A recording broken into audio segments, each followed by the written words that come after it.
Saudara, puji dan syukur kita panjatkan kepada Tuhan yang Maha Kuasa, karena pada saat hari ini kita masih diberikan kuat dan sehat. Itu semua karena penyertaan Tuhan yang selalu nyata dalam kehidupan saya dan saudara. Pada saat ini kita akan diperdengarkan dengan sebagian perenungan firman Tuhan yang terdapat dalam kitab Bilangan 11 ayat yang keempat hingga ayat yang ke-23. Tuhan berjanji memberi daging. Orang-orang bajingan yang ada di antara mereka kemasukan nafsu rakus, dan orang Israel pun menangislah pula serta berkata, "Siapakah yang akan memberi kita makan daging? Kita teringat kepada ikan yang kita makan di Mesir, dengan tidak bayar apa-apa kepada mentimun dan semangka, bawang prei, bawang merah dan bawang putih. Tetapi sekarang kita kurus kering, tidak ada sesuatu apapun kecuali mana ini saja yang kita lihat." Adapun mana itu seperti ketumbar dan kelihatannya seperti damar bedola. Bangsa itu berlari kian kemari untuk memungutnya, lalu menggilingnya dengan batu kilangan atau menumbuknya dalam lumpang. Mereka memasukkannya dalam periuk dan membuatnya menjadi roti bundar. Rasanya seperti rasa penganan yang digoreng. Dan apabila embun turun di tempat perkemahan pada waktu malam, maka turunlah juga mana di situ. Ketika Musa mendengar bangsa itu, yaitu orang-orang dari setiap kaum, menangis di depan pintu kemahnya, bangkitlah murka Tuhan dengan sangat, dan hal itu dipandang jahat oleh Musa.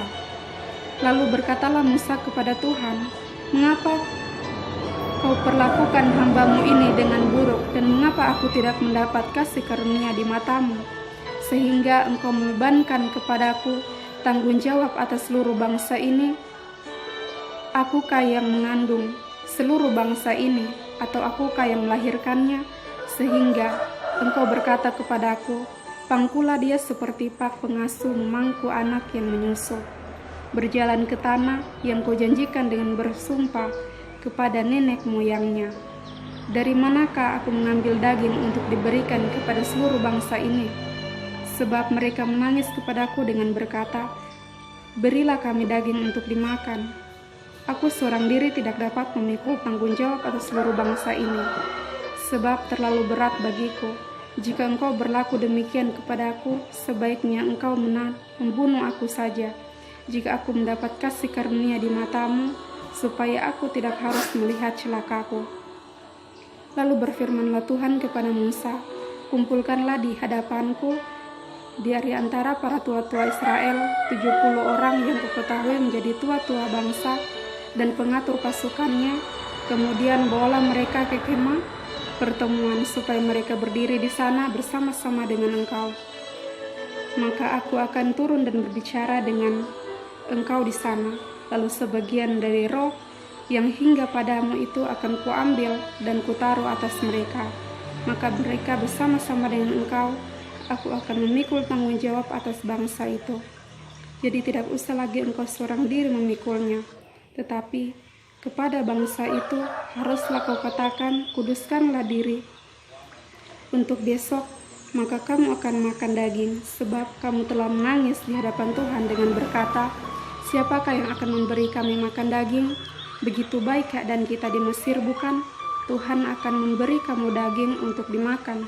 Bukan hanya 1 hari, kamu akan memakannya, bukan 2 hari, bukan 5 hari, bukan 10 hari, bukan 20 hari, tetapi genap sebulan lamanya, sampai keluar dari dalam hidungmu dan sampai kamu muak, karena kamu telah menolak Tuhan yang ada di tengah-tengah kamu dan menangis di hadapannya dengan berkata, untuk apakah kita keluar dari Mesir? Tetapi kata Musa, bangsa yang ada bersama aku ini berjumlah 600.000 orang, berjalan kaki. Namun engkau berfirman, daging akan kuberikan kepada mereka, dan genap sebulan lamanya mereka akan memakannya. Dapatkah sekian banyak kambing domba dan lembu sapi disembelih bagi mereka sehingga mereka mendapat cukup? Atau dapatkah ditangkap segala ikan di laut bagi mereka sehingga mereka mendapat cukup? Tetapi Tuhan menjawab Musa, masakan kuasa Tuhan akan kurang untuk melakukan itu? Sekarang engkau akan melihat apakah firmanku terjadi kepadamu atau tidak. Sampai di sini pemberitaan Tuhan pada hari ini. Saudara yang terkasih, bosan memberikan judul renungan kita pada saat ini, yaitu tidak bersyukur dengan apa yang sudah disediakan. Saudara-saudari yang terkasih dalam Tuhan, tentunya kita mengetahui bahwa apa yang berasal dari Allah semuanya baik, di mana satu orang Israel ini berada di padang gurun. Allah memberikan mereka makanan, yaitu mana yang turun dari surga, di mana saat mana itu turun atas mereka untuk pertama kalinya, mereka sangat merasa takjub dan bersyukur atasnya. Tetapi yang terjadi seiring dengan berjalannya waktu, mereka pun merasa bosan hingga timbul keinginan dalam diri mereka untuk makan makanan saat mereka masih berada di tempat penindasan,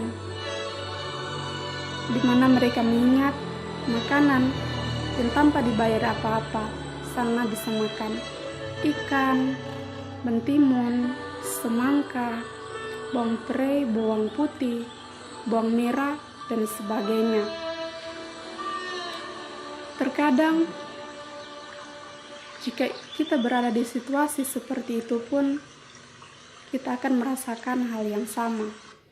Jika setiap harinya hanya makan nasi dan tahu, tentunya merasa bosan dan mengingat makanan yang berbeda di setiap harinya. Terkadang kita berpikir, biarlah hari ini kita makan tahu, besok kita akan membeli daging, ikan, dan sebagainya. Terkadang timbul di pikiran kita, bukan mungkin, tapi itu memang terjadi dalam kehidupan kita setiap hari. Saudara, bisa saja saat itu yang ada di pikiran mereka bahwa jika Allah menyediakan makanan yang berbeda untuk mereka setiap harinya, pasti mereka tidak akan merasa bosan dengan makanan itu. Kita pun juga akan merasakan hal yang sama. Pasti akan merasa bosan. Saudara-saudari yang terkasih dalam Tuhan, sebagian orang atau bahkan kita semua akan berkata, wajar mereka merasa bosan. Karena bukan hanya sehari, 2 hari, 5 hari, 10 hari, 20 hari, bahkan sampai bulan dan tahun. Tetapi saudara, pernahkah kita berpikir perjalanan yang dilakukan saat di padang gurun itu pastinya akan membutuhkan stamina yang baik dan tentunya kesehatan tubuh yang ekstra. Karena itu Tuhan menyediakan mana buat mereka agar kesehatan mereka tetap terjaga. Jika kita lihat di mana mereka begitu merindukan makanan yang dimana di tempat mereka tertindas, di mana terjadinya perbudakan, bayi laki-laki mereka terbunuh, hak kebebasan mereka direnggut dari mereka. Bukankah seharusnya mereka bersyukur? Saudara-saudari yang terkasih dalam Tuhan, jangan sampai hal ini pun terjadi dalam kehidupan kita semua, yaitu saya dan saudara-saudari. Jangan hanya gara-gara perkara atau masalah yang dapat diselesaikan dengan secara baik-baik atau bersama-sama, justru kembali menarik kita kepada hidup yang lama. Jangan ketidakpuasan kita untuk membuat berkat yang telah Tuhan sediakan bagi kita malah berpaling dari kehidupan saya dan saudara. Untuk itu, marilah kita semua mensyukuri segala dengan baik dan tentunya tidak berpikir bahwa Tuhan membeda-bedakan saya dan saudara.